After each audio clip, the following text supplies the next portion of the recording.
Guys, Reno Omokri don't start again. He don't start again. That guy is very, very unstable. Una know what he talk. Yesterday, Reno Omokri had an interview on Chinese television with Sheun Akibaloye. This now wetin Reno talk. Make I go in page, go read am. Because he post am for him page for Facebook. Make I go read am there. Make it not be like say I dey misquote Reno. Now wetin he write there with him handwriting regarding the electronic transmission of results. Let's go there.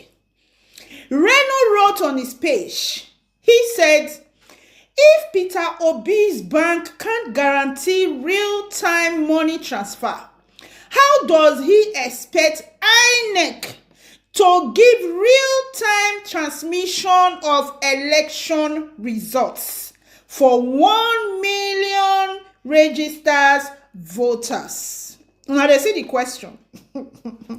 Please watch the video, watch am, and comment your thoughts in the comment section. See you in the next one. This 2027. Now go small thing go happen. Wahala day. Even in Peter Obi's village, Agulu, there are areas where you don't have coverage. Peter Obi is the largest shareholder in a bank. I'm not going to mention that bank. Last year, that bank, it got reported to the Central Bank of Nigeria that there are real-time money transfers. There are access to real-time banking app, access to real-time SSD service of that bank. I mean, a lot of their customers, huge swathes of their customers could not access real-time services. Now, this is a bank having about between 5 to 10 million customers. If they cannot deliver real-time money transfer services, and this happens to all banks, how can you expect INEC to deliver real-time electronic transmission of results? But INEC said they can. No, INEC said that they can do electronic transmission, not real-time electronic transmission of results. So for the sake of our viewers and these conversations, whichever way anyone belongs in this country, is for the advancement, I believe, of our democracy. Either we get it right or get it wrong. It's detrimental to us or is advancing our cause. But the conversation here is, and if you seated here, if you are on a flight, for example, and they offer you an in-flight internet, sometimes you get to a particular region and it fails. Yeah. And you're trying to send, sometimes you may not be able to make calls, or you can send emails and messages. And once you send a message in flight and it's not delivering on WhatsApp, at the moment where there is no network, once you get to a network area, what happens is it gets delivered and the recipient gets it. And that's what a lot of Nigerians are saying. Do your own bit in doing the real time. Do it whenever you get into the network area, it's going to drop. And Nigerians are saying, put the law, let the law be more progressive, rather than we retrogressing the hand of the law. But you see, that's the mistake that a lot of people are making, and this is what I talk about emotions. You are using WhatsApp. WhatsApp is a social media. You cannot compare a social media with a technologically advanced system of real-time transmission of election results. I'm going to give you a couple of examples. Those people that say that, okay, Starlink should be consulted and Starlink should give us, do you understand something there, that if you get Starlink to start doing that, first and foremost, you are having data breach because you are giving the data of your citizens to a foreign power. No reasonable country on earth will do that. The United States, where Starlink comes from, even their Federal Electoral Commission will not do that. Because what it means is that Starlink and Elon Musk own Starlink. And Elon Musk, he has his own... Look, have you seen Elon Musk's interview? He did say, this is the owner of Starlink, that he does not even believe in electronic transmission of results, not real time. They were talking about electronic transmission of results because he said that it can be hacked. And I'm going to quote him, I have been coding since I was 19 years old, and I know that e-voting can be hacked. Okay, let's take this conversation in this way. And yesterday I was explaining to our viewers, there are 3 legs on the election day for the electoral process. The first is accreditation. Second is voting. And the third is result transmission. In all of these 3 layers, only one leg has electronic or digital aspect to it, and which is our accreditation process. Our voting is manual, and our result transmission is also manual. There are those who believe that, and rationally speaking, we use an electronic device for accreditation, and it's worked.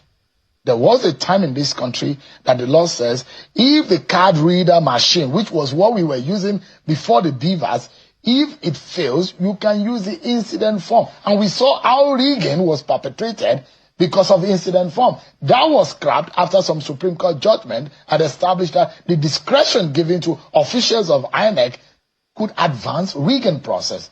So if the beavers, which is an important part of the electoral process, is working, which gives you instantaneous, digital, and electronic means of conducting the exercise, and is working everywhere in Nigeria, without it you cannot continue or you cannot do anything.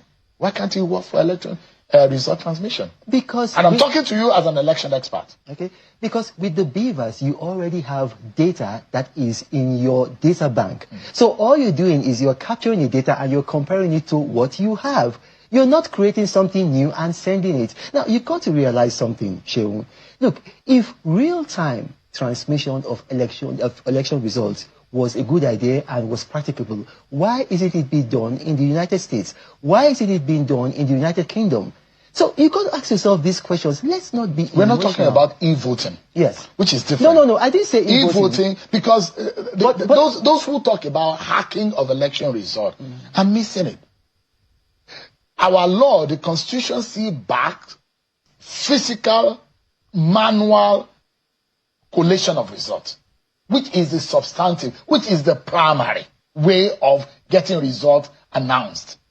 The e-voting, and the e-transmission, a lot of people are getting it wrong. It's not your substantive. It's not your primary way of getting results. It's just a backup. It's just for citizens' engagement and citizen accountability. And I think a lot of people are not very informed about the process, and that's why they were fighting it. Because to the large extent, and as a lawyer, there are 4 legs into the version of the House of Reps, which talk about 1, real-time, simultaneous, electronic voting, and also confirmation that as it's happened, it has to be in the physical form and in the transmission form. Those are 4 legs in which the review of that section is talking about. In all of this, there's nothing that affects how, even if you hack into the IRFV portal, it doesn't change the physical, which is a primary way of collation results. And that is what we've been trying to explain to Nigerians, because it's very easy to get our people, just worked up and very emotional. You got to understand something.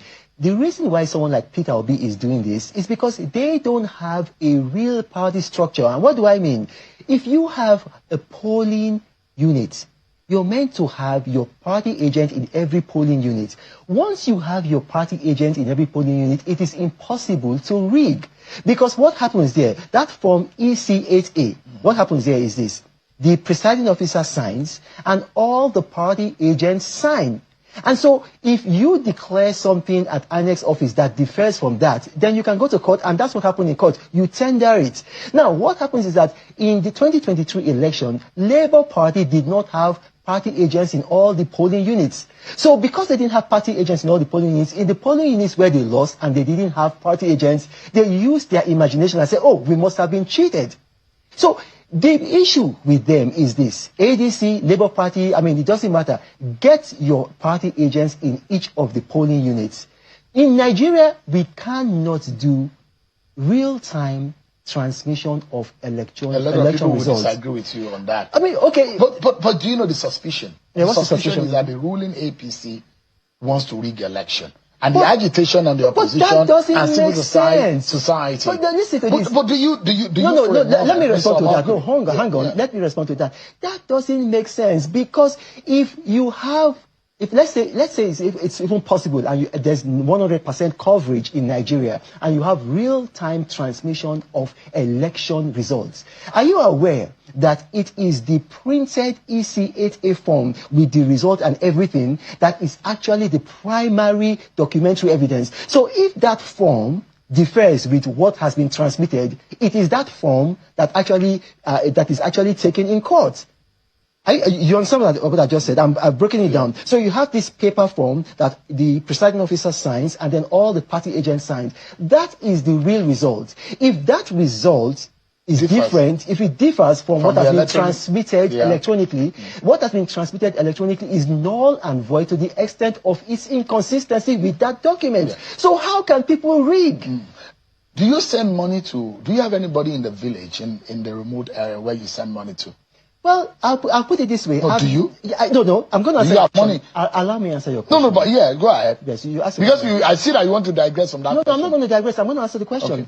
I have tried to send money with using Peter Obi's bank, and the money has failed to get there.